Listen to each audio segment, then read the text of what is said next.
Welcome to Product by Design with Kyle and Eva, a podcast about product management and product design, where we'll talk about subjects from product strategy to inclusive design. Every episode, we just have a good conversation about all the things that you may already know or not know, and occasionally we'll have a guest from maybe engineering or other product managers and designers to talk about all these topics.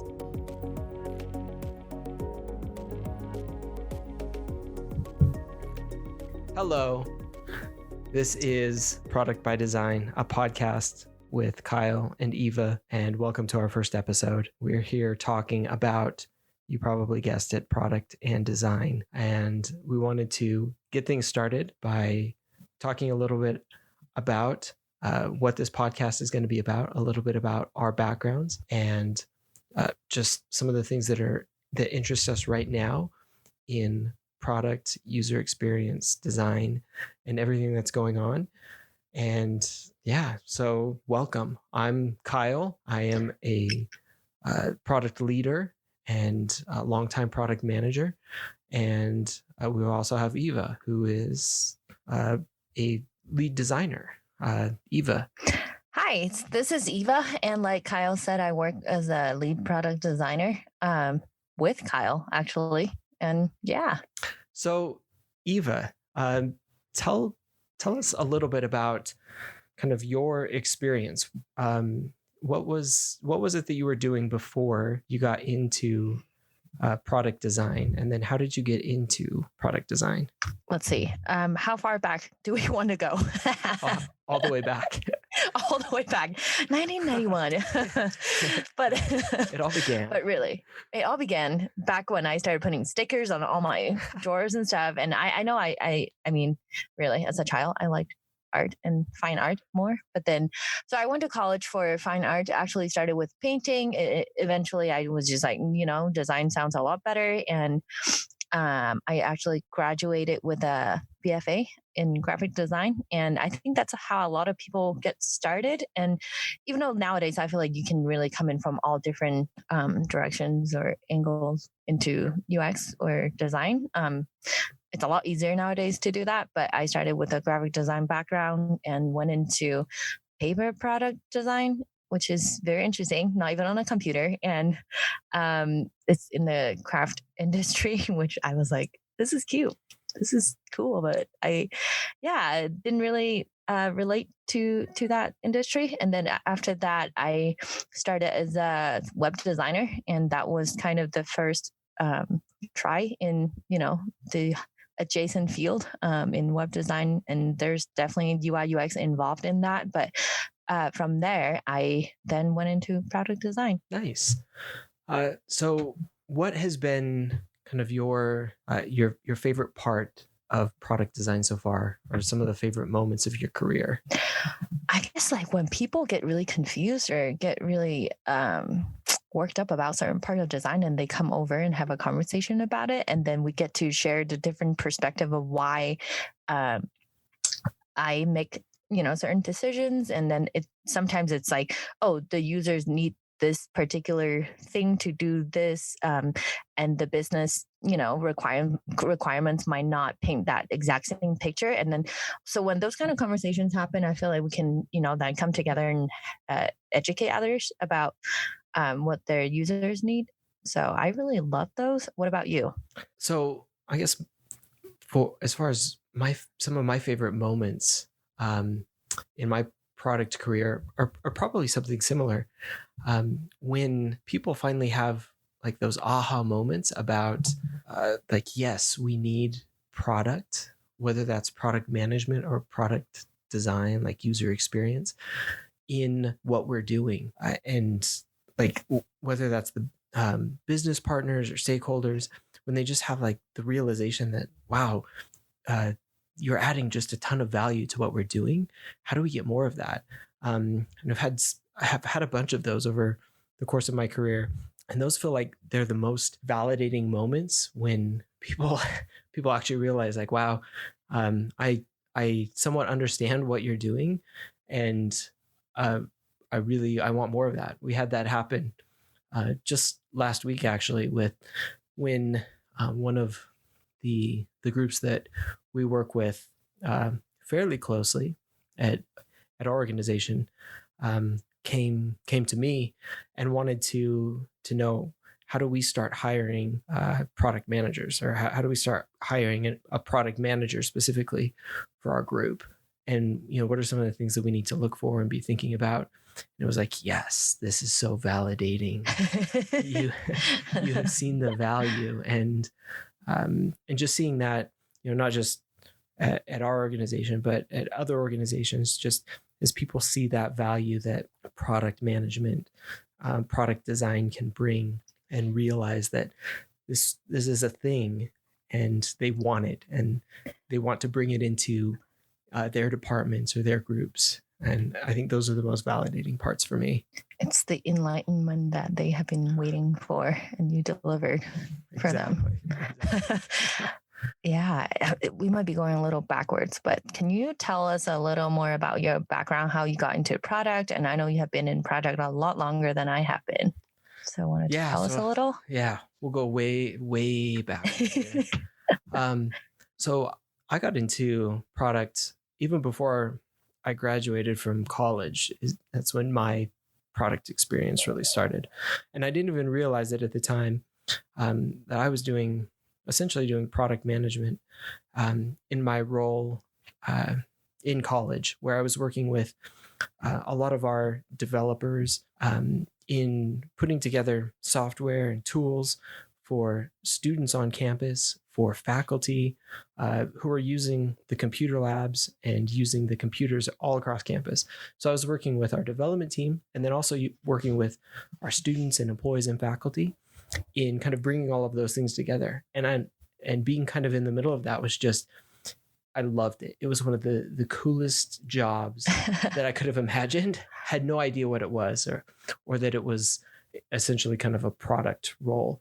I just knew that kind of being in the middle of this user experience and technology, and getting to work with so many smart people and put together new software tools and new things, was just it.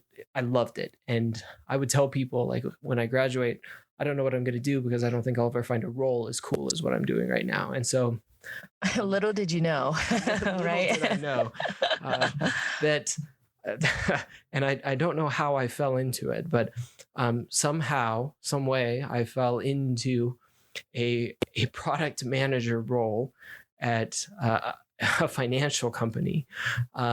So I interviewed at a whole bunch of different places, and that was the role that I ended up taking, and just did not realize that it would be very similar to what I was doing. And in some ways it was, in some ways it wasn't, but continued to do product management, and had the opportunity to kind of shape that role because it was very new, and it was building up a team here in Salt Lake City that didn't exist. And so bringing out a lot of other product managers from New York to Salt Lake, and helping to kind of build up an organization out here. And so that was just a super exciting time. And then from there, it's just been product ever since, and it's evolved and changed. And it's just been something that I've continued to fall in love with and enjoy since college. And so that's been kind of my experience. Now I'm very intrigued. What were you building in college that was basically doing product management? Yeah, so we were doing a whole bunch of really interesting things. So one of the, I'd say probably one of the coolest things was we were over all of the labs, the computer labs on campus. And so we would build the tools for the employees across campus to kind of manage their schedules, like their shifts, things like that. So they could, if they wanted to pick up different hours to work, or put up hours, things like that. So that was one of the tools. Then also, like, the faculty, the images on all of the computers across campus, and just different things like that. So working with the developers and the technicians who were kind of doing all of those things. So that was kind of my role. And again, kind of came into it completely by chance, and was just was really fortunate to have fallen into something so cool. Yeah, they're like, sweet, Kyle's running this whole system for us. Great. Yeah. Yep. Were you a student or were you working for the school? Both. So I was a student employee. Yeah. Oh, that's awesome. Yeah. So it was good, and wow, yeah, loved it. But it, did you have the title of student product manager? No, it was. You should have if you didn't. The official title was student assistant manager. So it was close, but not quite. Product manager really didn't exist at that time. And that's one of the things that I think has kind of changed drastically over, the past decade or so, is that products, just in general, I think product and user experience has really kind of come into its own, in that it's something that I don't think was really on anybody's radar, or was something that was really looked at prominently, a decade ago, the way it is now, which is an exciting thing, because, I didn't know what it was back then. And I think that was probably the case with most people, is, what is product management? What is the product design and user experience design? And just wasn't something that as many folks were as engaged with or thinking about. And totally, to see the change that has kind of happened, that not only is it something that is so prominent, or at least becoming more and more prominent, but that is becoming kind of an ingrained part of technology. And I still think it has a long ways to go, as we've kind of seen, a lot of companies building technology have kind of adopted it, but there's still just a ton of companies that are in the process of adopting it. Like our company, for example, yes. Product is, even I work for a company that product is a very, very new thing. Our product organization is officially probably about 6 months old. And so it's a very new fetus state. Yeah, exactly. Yep. And then, I think that's the case for a lot of companies. So building up this kind of new way of thinking and way of doing things is, it's been around for a while and is becoming more prominent, but still has a long way to go. And so it's an exciting thing, but there's still a lot of ground to cover. So that's been interesting. What have you kind of seen as far as on the design side, some of the changes that have been happening? Before I give you my serious response, I just want to point out that people are listening right now. If anyone is listening, they probably are looking on LinkedIn or wherever to try to figure out how old you are and what year we're talking about. I'm very, very old. Just kidding. But yeah, so I have been in design. I guess I graduated in 2013. I think. No, I did not graduate in 2013. 2016 is when I graduated, I think. What year is this? 2020. I think, yeah, 2016 is when I graduated. So it's kind of interesting that there's so many things that you just talked about that I want to respond to. But UX design is still kind of a fairly new term. And when I was in school, we didn't really know what UX really means, and it started popping up kind of a few years back on my radar, I feel like. And then because when I graduated, I feel like I did graduate 2013. I'm sorry, like let's scratch this. I'm pretty sure it was 2013. And the big thing that what was happening in design was everyone was going into branding. Branding was like the big thing, right? And everyone wants to be designing logos. We're designing, whatever new hot brands that they can get their hands on. And it was still kind of like half digital, half paper, just still a bunch of logo stuff. And fast forward to now, everyone wants to go into product. Everyone wants to go into UI UX. And you kind of started talking about how our company right now is trying to move from, engineering driven to more product management driven direction, which I think it's a must do. And I know we're not alone. A lot of companies are also trying to move into the same direction. And the interesting thing that I learned last week when I was at Convey UX, not last week, 2 weeks ago. I have trouble with time, apparently.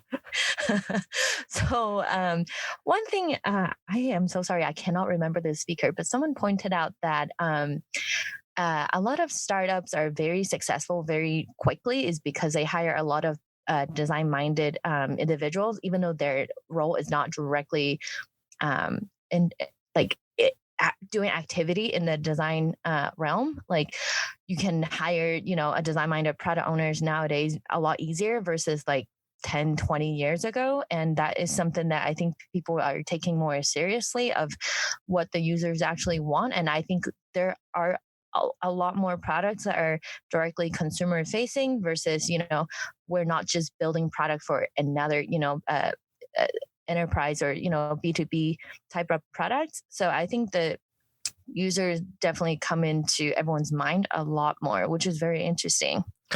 Yeah, definitely. And you can kind of see it. It's interesting as you see kind of like the number of conferences and workshops and things just continuing to expand as kind of a way of gauging just how much the craft is expanding and taking off. And hopefully, that will just continue to be a way to gauge how companies are continuing to pick up the idea that you really have to take user experience and product very seriously if you want to succeed. And I think it's something that we take for granted, really, if you're in product and UX, that it's just a given. And it's easy to kind of take that mindset that, yes, this is a given. And we just, we're going to take these things very seriously. But, when you step outside of our world a little bit, that's just not the mindset that everybody has. And so, we have to continue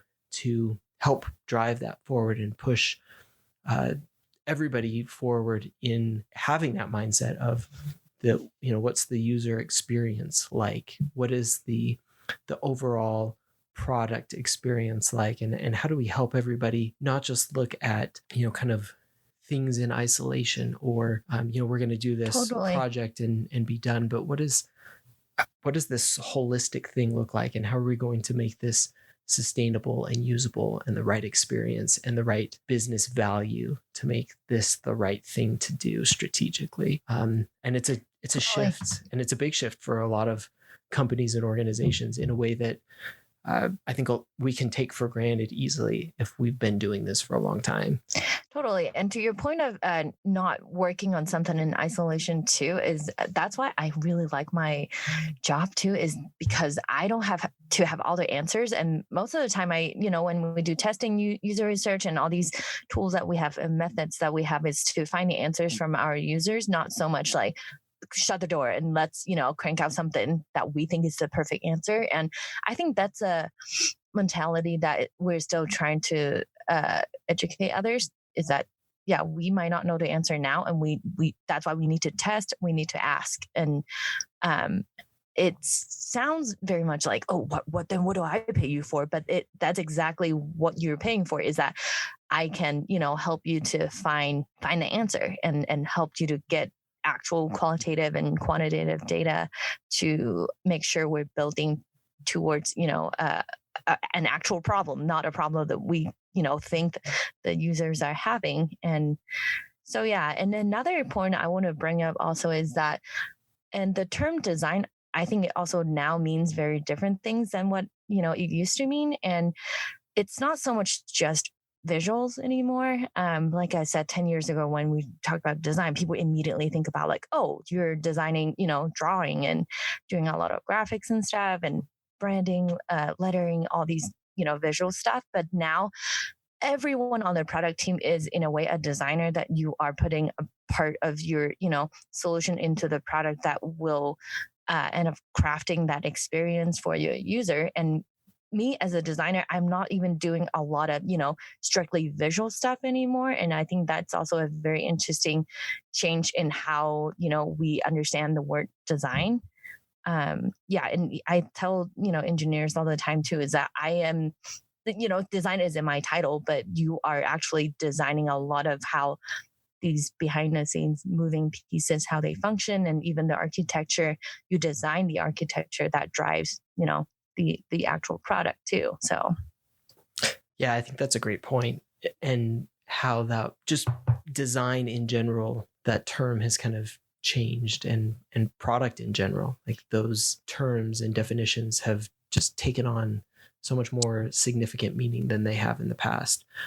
So for you, I guess, how would you kind of define product design, user experience design at this point? How would I define it? So immediately what came to my mind is actually what you said to me one time, Kyle.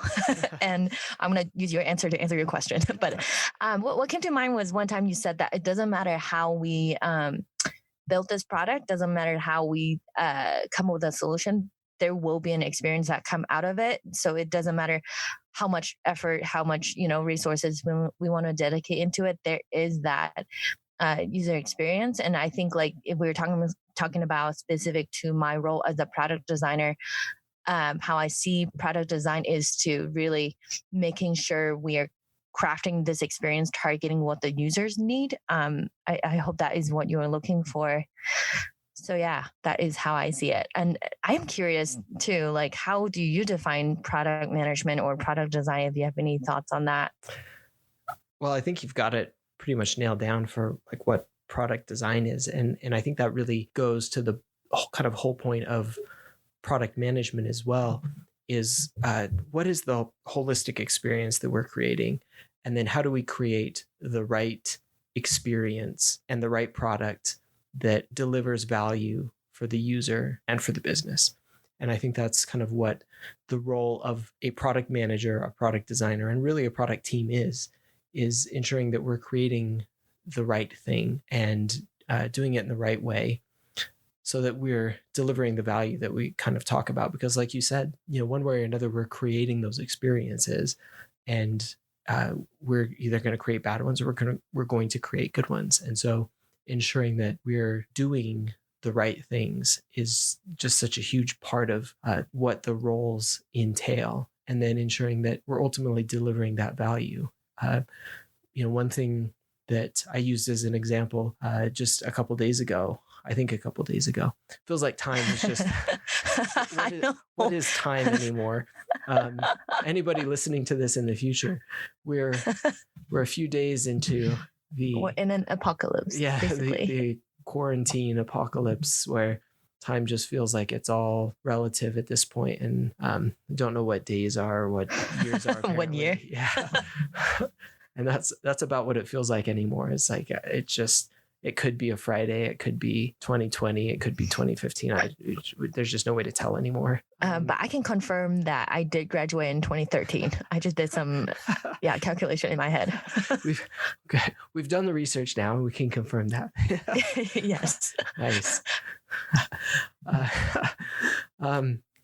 Excellent. Thank you. You're welcome. So an example that I used just a few days ago was, we had been looking at creating a product specifically to fill kind of a need for one of the groups that we work with. And, one of our product managers had done some research on that and had gone in pretty extensively, going through the benefits, doing the analysis, doing all of the work that you'd kind of expect from a product manager. And then at the end of it, we came to the conclusion that ultimately this just wasn't the right thing to build. And that's kind of exactly what you would hope for and expect from product management, from doing those things up front, is that, we understand what are the right things and what are to do and what are the things that we want to avoid, so that we don't get ourselves into going down the path of building the wrong things. Do some of the experimenting upfront and the analysis upfront to decide, is there real value here? And that's what we came to the conclusion, is that there's just not enough value to justify what the potential would be. And so what we had been really excited about initially as a potential real winner, we came to the conclusion that it's not going to work out. And so we ended up killing it, which, we often feel bad about. But those are the kinds of things that are like, we should be feeling really good about, because, we've gone through and we've saved ourselves just a significant amount of time and effort and resources in not pursuing the wrong things, and being able to pursue the right things. And so, that's just a huge part of what I feel like product management and product design is. Right. And not my team, right? You didn't cut the team that I'm working on, right? No. Hopefully not. I'll find out after the recording, but No, different area. good.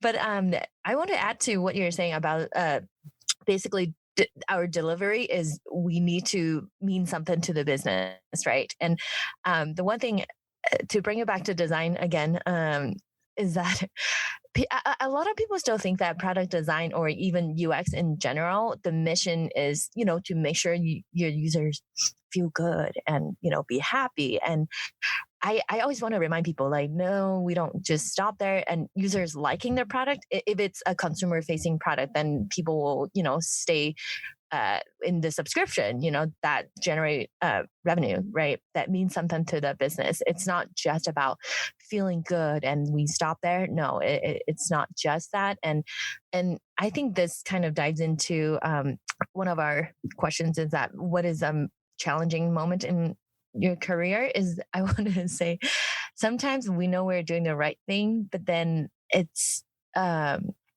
challenging to kind of translate that to the business and say, okay, right now we have finished this one solution and we have made sure that we deliver it back to the user. But what does that mean to the business? It sometimes takes more brain power to figure out how do I translate my contribution back in metrics that I can hand back to my boss or to the rest of the business and say, this is why you need product design. And one example I can think of is when I was on the team that worked on the internal product for our sales agent, is that any seconds that we can save, any efficiency we can deliver in the product is time that will, literally save.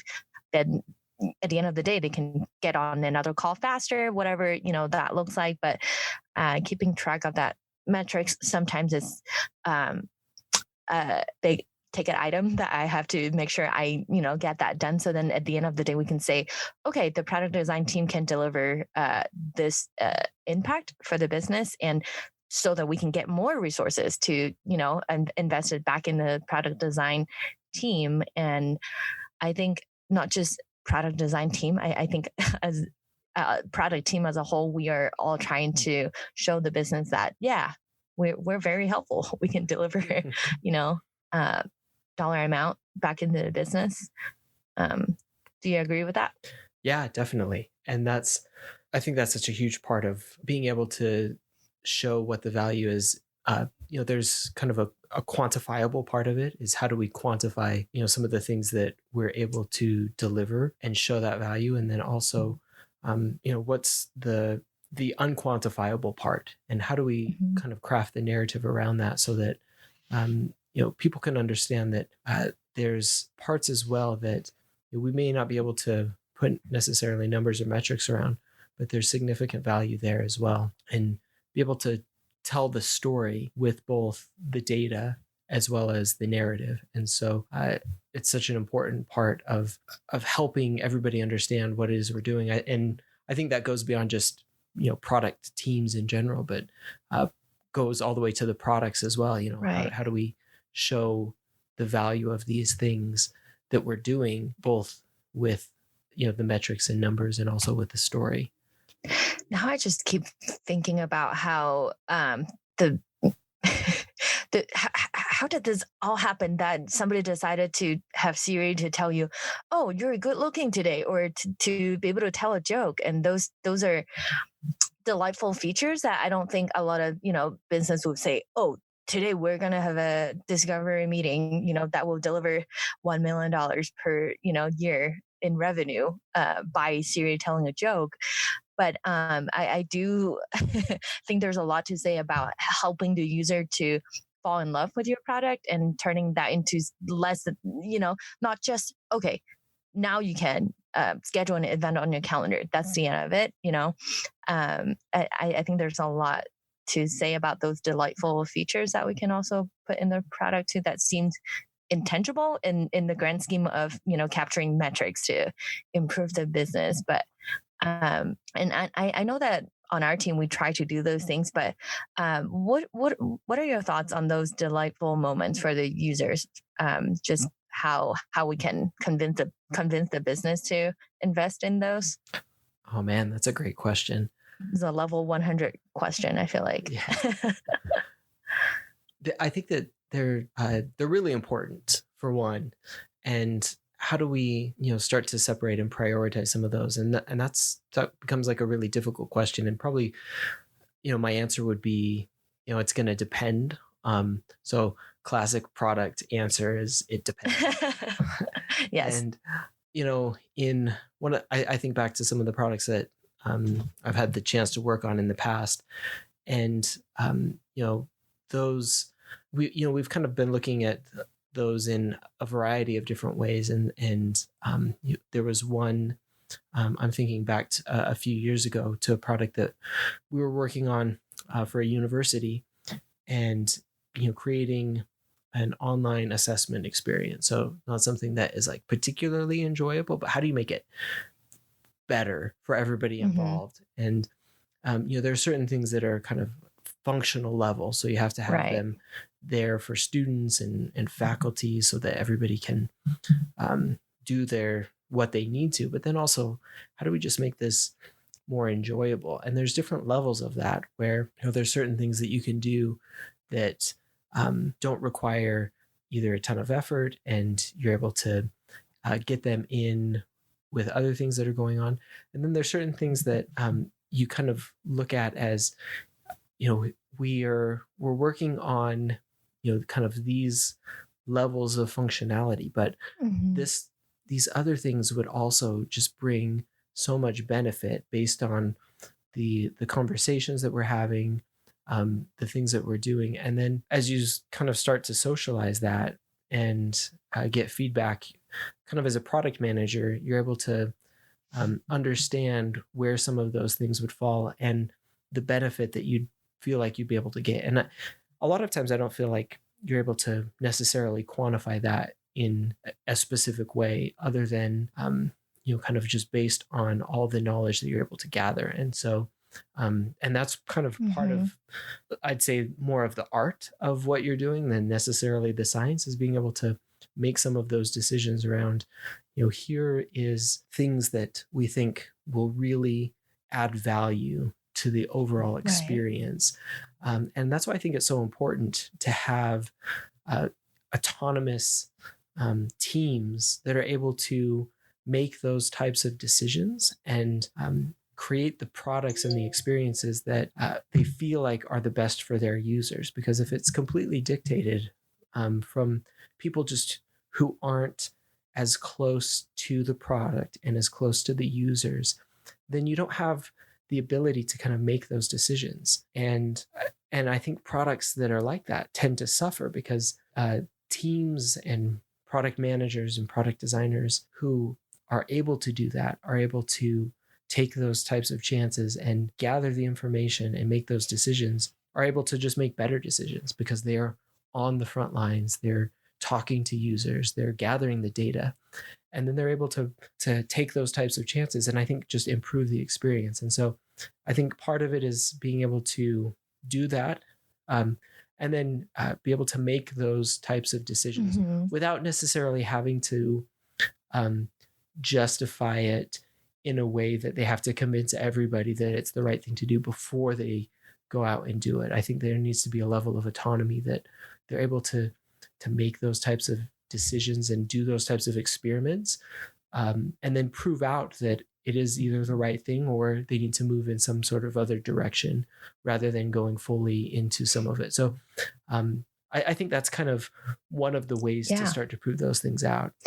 Yeah. And going back to the beginning of what you said, that it depends, being a very product management answer. And I actually really love that, because that is from my perspective, right? Looking at you guys, where we work together. And I think that is the best part about working with a product manager, product owner, is that you guys are able to kind of take in all these factors and kind of balance them all and find the most optimal solution depending on, all these factors. And I think that sounds like a non-answer, but I do think that is the crux of what, product management can do, is just to find the most optimal solution with all these factors. And with right after I asked you that question too, I was like, yeah, how would I answer that? And I really like everything you have said. And from my perspective too, I'm like you said, the art of this versus the science of product. And at the end of the day, I would love to think that the product that I'm working on, even if there's another product that can deliver the same thing, I want my user to say, you know what, but the product A is more fun to use, even though it can do, product B can do the exact same thing. And these are maybe going back to intangible feelings of people liking something, and it's the feel good, a little bit of that intangible feelings that you want. You want Siri to tell you that you're good looking, and you want Siri to be able to tell you a joke. And again, those are not the middle of what you're asking for as a user, but then those surrounding pieces are kind of the more human parts that you can, now we're talking about like robots being humans, but you know what I mean? It's the intangible, like feel good elements that we sprinkled in. So it's not just a car that can take you point A to B, but it's a Tesla. Like, I have never seen anyone that would brag about their cars so much. I guess people that drive Subaru, they do. And I have an Elantra. You have a Hyundai too. So people go into our car. We don't go, oh my goodness, look at what this car can do. It's a car, right? Yeah. But then our friend in the office, Scott, has a Tesla. Every time it's like, oh, what is a Tesla? And he can go off, nonstop about why Tesla is so great and why you really need to try this, push this button, do this other things. It's a whole long list of stuff that you want your user to be able to, advocate for your product to another potential user, which is kind of magical in a way. And there's so many examples that I can think of too. And I know everyone knows about the Honeywell thermostat. And then Nest came in and took the whole market. And, it's all these examples that we can look at and see. But then I think coming back to really reality, when we go back to our desk, and the one way that I really think we can make these things happen, these intangible, delightful little things to happen, is really make sure we gather a lot of big wins, like to generate revenue, make sure we do, the big part of our job right. And then I can say, oh, what about we add this little piece and add that little piece? And I think getting that trust from the business is very important to fight for your user and help build a product that your user will love. And yeah, it all sounds very idealistic until, it's like, oh, we have this one conversation and then we feel kind of defeated. And then we go into the next meeting and be like, oh, then we fight again. And that's also actually really part of what we do. And I love that process, is that we get to have these continuous conversations, try to, basically it's a negotiation, I feel like, to say, okay, we'll do this, but what about this other thing? And, so yeah, I feel like I have very vivid memories of these meetings happening, and I don't want to tell you exactly what happened, but that's kind of the happenings. So yeah. Yep. Let me ask you two questions to kind of wrap up here about what you think are some of the areas that you're kind of most excited about to kind of be talking about over the course of, upcoming podcast episodes. And then as a follow-up, what do you hope that, folks who are listening will be getting out of, some of the discussions that we'll be having? All right. So I have answers for your first question. I actually had the answer yesterday, and I didn't want to tell you because I was like, oh, I'm going to talk about it when we record. We kind of started talking about, accessibility and inclusive design a little bit. So that's one topic that I'm very into right now. And I think coming back from my conference and also day to day using, product and thinking about how other users will have, how their experience looks compared to mine kind of drives me to that direction. And yesterday, something really interesting happened is that I was on this website trying to look for bridesmaid dresses, planning a wedding. Yay. It's very weird to do wedding planning in the middle of an epidemic Yeah. and after an earthquake. It's crazy. It feels very unnatural, but still got to plan it. And so this website offers, a bunch of different options. And as I'm browsing, all of a sudden I saw this pop up and it asks me like, do I need any accessibility help? And I was very intrigued. I was like, what is this about? And it's just like on the top left corner, there's a little pop up and I clicked into it and I saw this full panel of options that I can choose, and it's increasing font size and all these little things that we have talked about the other day about how do people without vision can, how do they take in these information from the page, or people who are, impaired in different ways, how do they consume these information, right?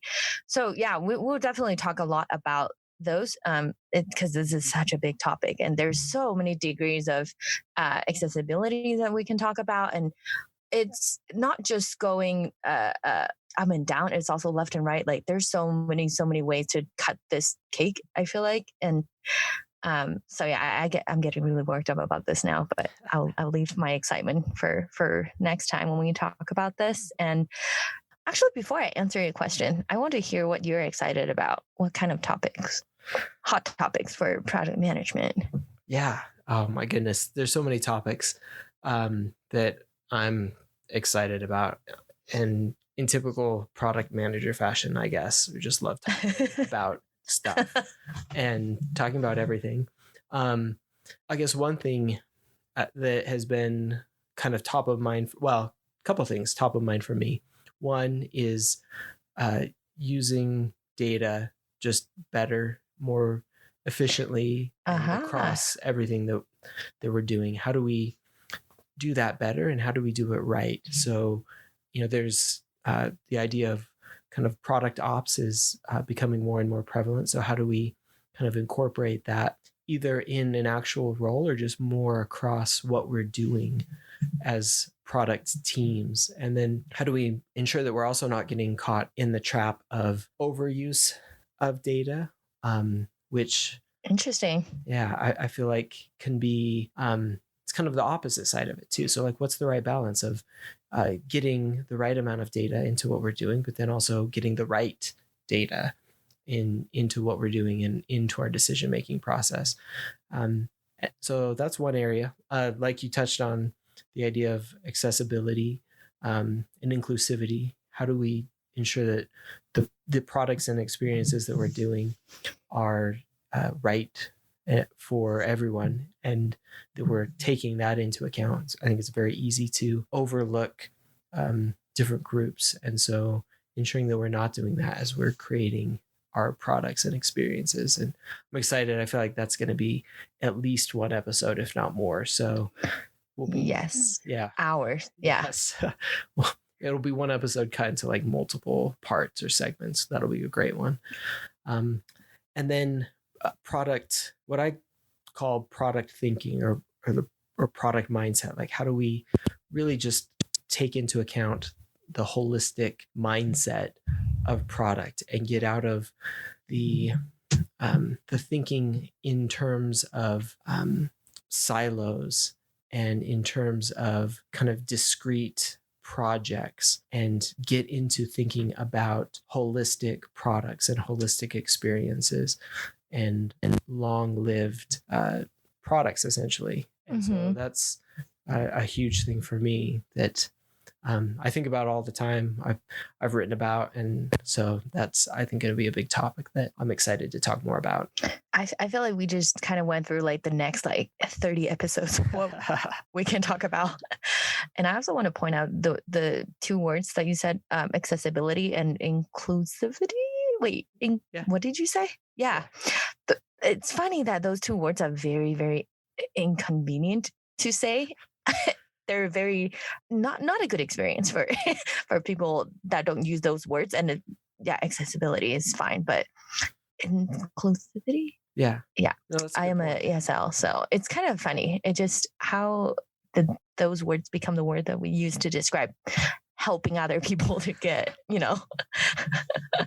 get data easily, get information easily. But I'm sure I will use this joke again when we record that episode. But oh yeah, please remind me. Yeah, something to look forward to. Yes. All right. Cool. And what do you hope that people get out of some of the next? Oh yeah. Oh yeah. I people have told me I'm really good at this. What is that? Reflection. When I distract you and I don't have to answer a question, I feel like I unintentionally just did that. But I definitely hope that we can help people to kind of bring these ideas back to their desks, and also understand how to better talk about these things, because it's very easy for us to learn new ideas and learn new, textbook answers of what you should be doing. But then in the real world, I think, like I mentioned before, it's very challenging to want to do all the things that I want to do, but then having to convince the business, having to convince, people that don't practice in the same field, what you do is important and why they're important is something that I have to learn. And I feel like I've gotten to a point where I'm at least like fairly confident in talking about, why we need product design and why this matters to other, other people that we work with, like account management or, engineering. And so, yeah, I hope that we can help listeners to get a little, at least comfort knowing that, it is not supposed to be easy. And I mean, that's why we're getting paid to do this. And also how you can talk about it, how we can talk about these big ideas, and just a way to apply. So that's kind of my hope. And I also hope that we can, I want to learn better how to talk about it as I, talk about these topics with you. Nice. What about you? I don't think I could add any more to that. So I think that's exactly what I hope as well. Oh, so you just copy and paste it. Yeah. My answer. Copy paste. That's perfect.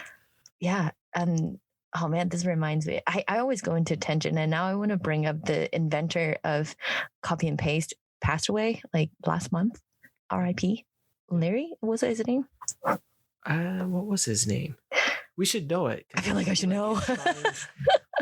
On all of our memories, because the amount of time big feature that he saved us is human productivity. Yeah. Now we have to look. Are you looking it up? Yeah. Larry Tesler. So this episode is dedicated to Larry Tesler. Larry, we love you. We don't know you, but thank you. Inventor of copy and paste computer functions. I like this. I feel like maybe every time we can bring up one person, one big feature that we love. Yes, there we go. Today is Larry. Larry. Yeah. Perfect. All right. I guess that's a new thing. So we'll see. We'll see what the next episode is, who it's dedicated to, and the inventor. Do they have? They don't have to be in the ground, right? Like anyone? No, just no. Yeah. Well, no, not necessarily. Okay, the list just got a lot longer. Yeah. Great. Okay. Sweet. All right. Well, this has been fun. This has been fun. So thanks everybody for, I guess, joining us on our first episode. And I guess that's it. And we'll talk more next time. Sweet. Thank you. Sweet.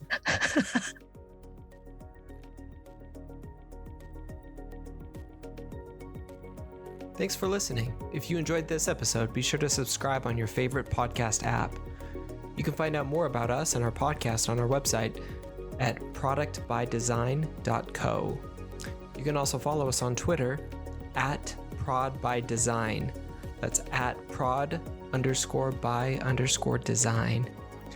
You can follow me on Twitter at Kyle Larry Evans. And you can also find Eva on Twitter at Yan Chow Chow. See you next time.